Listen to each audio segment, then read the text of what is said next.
मेरे एक मित्र ने मुझसे पूछा कि आप शून्यता की बात करते हैं, ध्यान में कुछ देर के लिए तो शून्यता अनुभव हो जाती है, और दूसरी तरफ आप मेडिटेटिव लिविंग की बात करते हैं कि ध्यान एक जीवन शैली है। तो इस शून्यता का विस्तार पूरे दिन तक कैसे होगा? मैंने कहा बात तो बिल्कुल ठीक है। शून्यता ध्यान में जो हमने थोड़ी देर एक्सपीरियंस की वो तब तक सार्थक नहीं है जब तक मेरे जीवन की वो शैली ना बन जाए। मैं हमेशा शून्य रहूं, लेकिन कौन बाधा है मुझे शून्य ना होने के लिए? क्योंकि बात सिर्फ इतनी नहीं है कि कैसे हम अर्जित करेंगे, how we will earn this nothingness और the emptiness. The main thing is how to maintain this emptiness in your whole life. अब इसका अर्थ ये ना समझ लेना कि बैठकर हमें प्लान नहीं करना या बैठकर हमें चिंतन नहीं करना। ओशो विचार के खिलाफ है, चिंतन के खिलाफ नहीं। और क्या भेद है विचार और चिंतन में? जो मेरे जीवन के सत्य से संबंधित है, जो मेरे अनुभव से निकल के आता है और मैं उस पुराने एक्सपीरियंस का अपने आने वाली लाइफ में इस्तेमाल करता हूँ, वो चिंतन है। क्योंकि उससे मैंने जीवन में कुछ अनुभव से कुछ सीखा है। और विचार क्या है? इमेजिनेशन, कल्पना। ओशो कहते हैं सुबह से लेकर शाम तक कभी प्रयोग करना, जो भी मन में आ रहा है उसे लिखते जाना। शाम को आपको किसी सर्टिफिकेट की जरूरत नहीं होगी कि तुम पागल हो। तुम अपने आप ही अपने आप को घोषित कर दोगे कि मैं पागल हूं। क्यों? क्योंकि पूरे दिन तो उलझाए रखता है ये जो मन है, जिससे ध्यान में हम पार जाने की बात कर रहे हैं, शून्यता की बात कर रहे हैं, ध्यानपूर्ण जीवन शैली, मेडिटेटिव लिविंग की बात कर रहे हैं। वहाँ ये हमें ध्यानपूर्ण जीवन शैली जीने कहाँ देता है? आप मुझे सुन रहे हैं, सुनते सुनते भी चलता रहेगा, इतनी क्षमता है इसकी पैरेलल। याद करो कभी आपने शुरू में गाड़ी चलानी सीखी हो, स्कूटर चलाना सीखा हो, कितना ध्यान था कहीं एक्सीडेंट ना हो जाए। कितने ध्यान से हम हर चीज़ चला रहे थे। और जब निपुण हो गए, जब उसमें अनुभव आ गया, तब क्या मज़ा आता है। गाड़ी चलाते हैं, म्यूज़िक सुनते हैं, फ़ोन आ जाता है, म्यूज़िक सुनते सुनते बात भी करने लगते हैं। कोई समस्या का कोई समाधान पूछ रहा है, गाड़ी चलाते चलाते समस्या का समाधान भी कर देते हैं। कैसे हो गया? मल्टी डायमेंशनल कैपेबिलिटी है इस माइंड की। जैसे ही प्रैक्टिस हो जाती है, साथ साथ चलने लगता है। इसी तरह से ध्यान की भी प्रैक्टिस कर लोगे, हर रोज़ डायनेमिक विधि करोगे, ये मन सांस फेंकता रहेगा, रेचन करता रहेगा, दिमाग चलाता रहेगा कि मुझे ये फेंकना है। ये मन में विचार आ रहा था, वो भी साथ में फेंकने लग जाता है। Don't do this please. इसको ध्यानपूर्ण जीवन शैली मत समझना, बल्कि जो कर रहे हो उसको इंजॉय करना पूरी तरह से। गाड़ी चला रहे हो, ड्राइविंग को इंजॉय क्यों नहीं कर सकते? साथ में रास्ता है इतना सुंदर, अगर है तो उसे महसूस कर सकते हो। ज़रूरी है कि हर समय इन्वॉल्व करके रखना है अपने आप को इन इनर मोनोलॉग में, अनर्गल विचारों में जिसका कोई सत्य नहीं। शून्यता मेंटेन कैसे होगी? बुद्ध ने अष्टांगिक मार्ग में एक बहुत अच्छा सूत्र दिया था, सम्यक दृष्टि। हिंदी में बता रहा हूं, उनकी पाली भाषा में कुछ और था। ये सम्यक दृष्टि क्या है? क्या दुखों से मुक्ति के लिए सम्यक दृष्टि कहते बहुत हेल्पफुल है। लेकिन ये सम्यक दृष्टि है क्या? क्या हम सम्यक दृष्टि रखते हैं? पहली बात तो अपने पे सवाल उठाओ। कैसे पता चलेगा? ये विचार मेरे जीवन में कुछ घटा, मानो मुझे घटा या मेरे किसी प्यार करने वाले को घटा, तो सबसे पहले ख्याल क्या आता है एक साधारण मनुष्य का? कंप्लेन, शिकायत, नेगेटिविटी, क्यों हो गया, अब इसका क्या होगा, आगे चलकर इसका कैसे कैसे क्या हो गया, हो जाएगा, हम मर ही जाएंगे। एक नकारात्मक सोच पहली तो साधारण व्यक्ति की। कुछ लोग उससे ऊपर उठ जाते हैं, और वो क्या उठते हैं, नकारात्मक सोच से सकारात्मक दृष्टिकोण ले आते हैं। चलो ये हो गया, कम से कम ऐसा तो नहीं हुआ, इतना बुरा तो नहीं हुआ, थोड़े से जान निकल गई, छूट गई। ये भी सम्यक दृष्टि नहीं है। पहले तो नकारात्मक सोच, और फिर कुछ हम एलिवेट कर गए, कुछ अहोभाव में जीने लगे, किसी गुरु की कृपा हो गई तो हमने नकारात्मक दृष्टिकोण से सकारात्मक दृष्टिकोण पे बदल दिया। चलो ऐसा हो गया तो ऐसे हो गए। कितना शुक्र है परमात्मा का, गुरु का, कि हमारे जीवन में कम से कम ये तो नहीं हुआ। लेकिन ये भी ऐसा ना समझना, ठीक है नकारात्मक सोच से much much better way of living है, क्योंकि हम जीवन की क्वालिटी की बात कर रहे हैं, गुणवत्ता की बात कर रहे हैं, enhance the quality of life. ठीक है, निश्चित तौर पर आपकी गुणवत्ता जीवन की बढ़ गई कि आपने अपनी दृष्टि नकारात्मक सोच से परिवर्तित करके सकारात्मक दृष्टिकोण बना लिया। लेकिन ये भी नहीं, क्योंकि ये भी विचार है, इसने भी उलझाया है। बेटर है लेकिन परफेक्ट नहीं। जब मैं शून्यता की बात करता हूं तो उसमें कोई भी लेबल नहीं चाहिए, अच्छा बुरा, फेवरेबल अनफेवरेबल, गुड बैड नहीं। जीवन एक बहती सरिता है, बहती चली जा रही है, घटनाएं घटती चली जाती है। बस क्या हम जो घट रहा है उसको वैसा का वैसा नहीं देख सकते? इसी को कबीर कहते हैं, ज्यों की त्यों धर दीजिए दरिया। अपनी तरफ से कुछ नहीं, मेरा जीवन सरल सहज निर्बल है, मैंने ही मन से नकारात्मक भावनाओं से इसे कॉम्प्लिकेटेड किया। अब मैं पुनः सरल और सहज होकर इस जीवन से क्या विदा हो सकता हूं? कुछ भी नहीं। जीवन तो घटनाओं का जोड़ है, द इंसिडेंट्स। आप यहां आए, ये भी एक घटना है, मैं आपके साथ हूं, ये भी एक घटना है, दिस इज ऑल्सो इंसिडेंट। अब जरूरी है कि इसके साथ एक लेबल लगाना है कि हम यहां हैं तो हम बहुत अच्छे, हम आ गए तो बहुत अच्छा हुआ, नहीं आते तो बुरा होता। क्यों? क्योंकि अगर आप एक विचार को ऊर्जा दोगे, वो विचारों का साइकिल बनाएगा ही बनाएगा, आप उससे मुक्त नहीं हो सकते। मन के साथ उलझोगे, मन उलझाएगा। और अगर मन से पार जाना है, मन के दुश्मन होने की बात नहीं कर रहा मैं, मन से पार जाना है, इस साइकिल से मुक्त होना होगा। ये जो साइकिल चल रही है ये हमें उलझाती है। कभी कभी पॉजिटिव थॉट प्रोसेस इमेजिनेशन से उलझा देती है।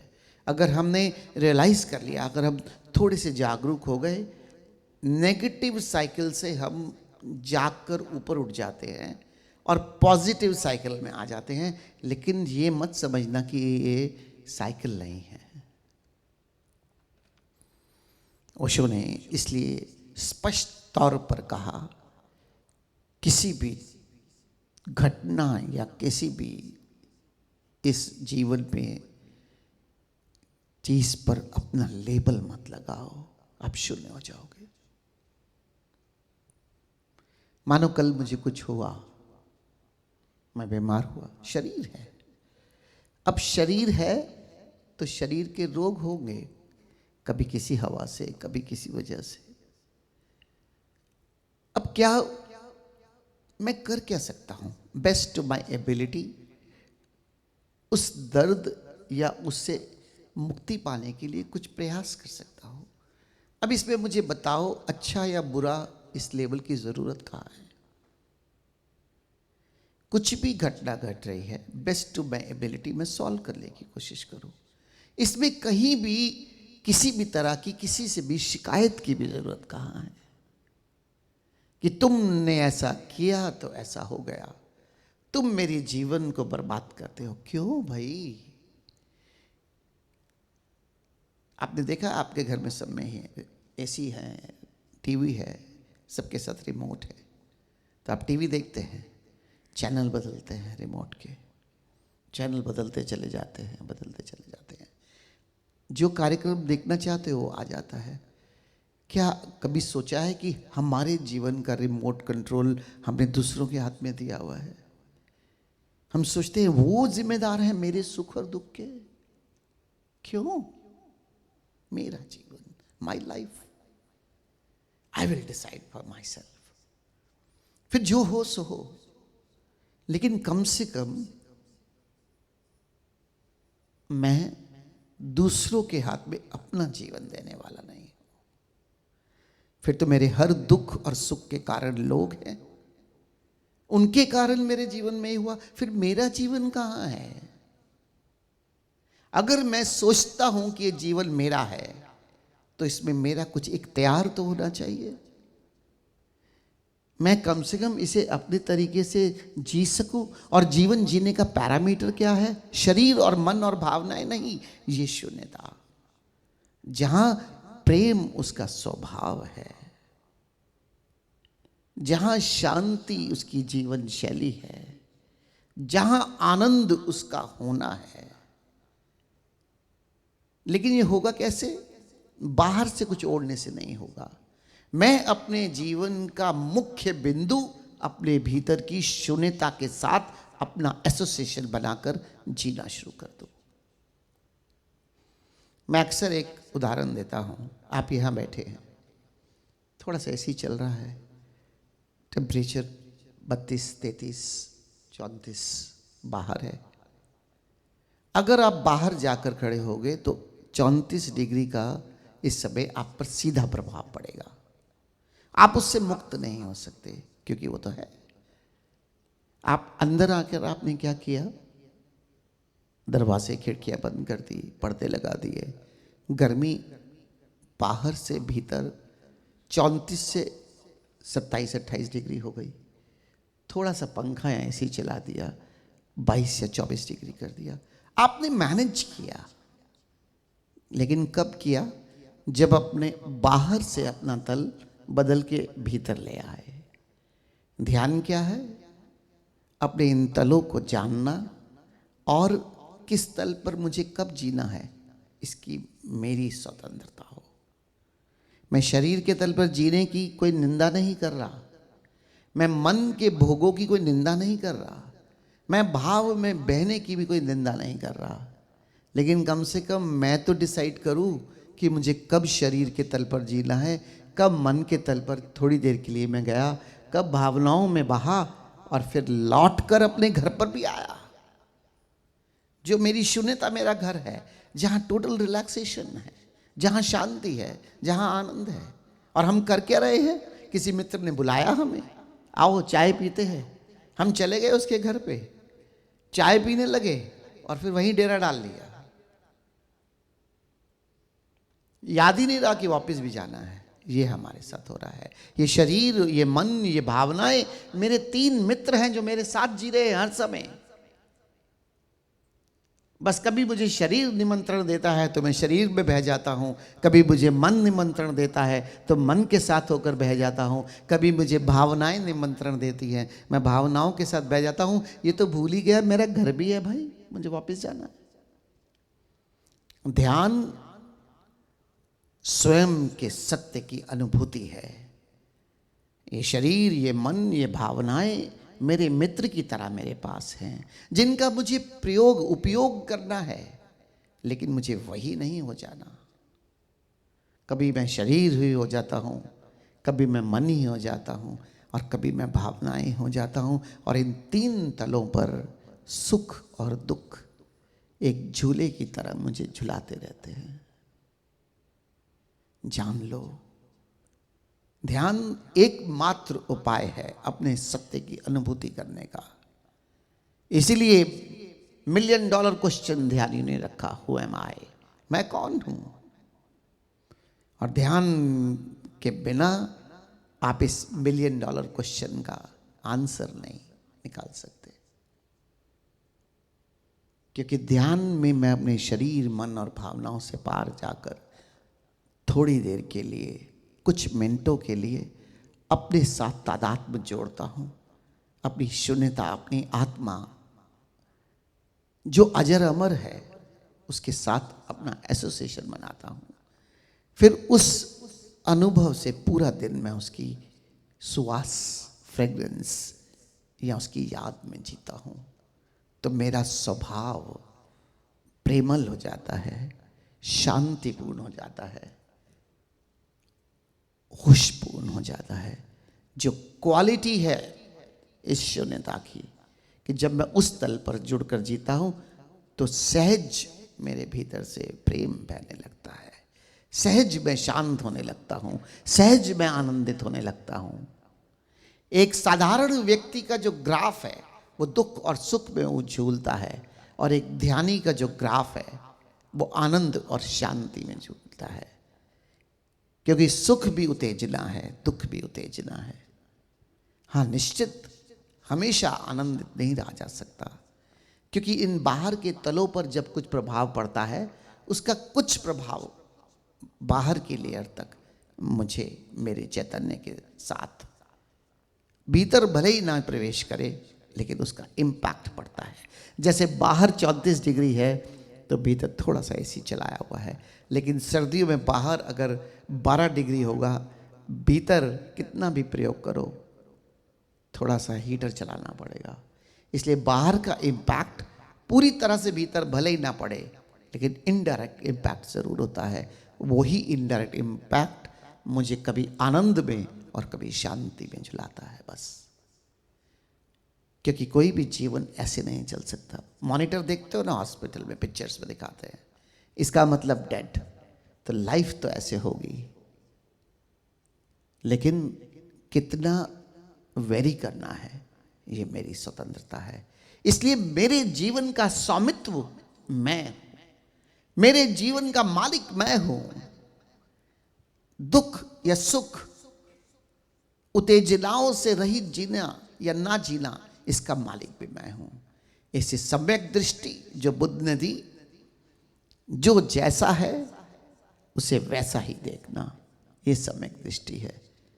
निश्चित तौर पर सकारात्मक दृष्टिकोण नकारात्मक दृष्टिकोण से मच मच बेटर है, क्वालिटी बढ़ाता है लाइफ की।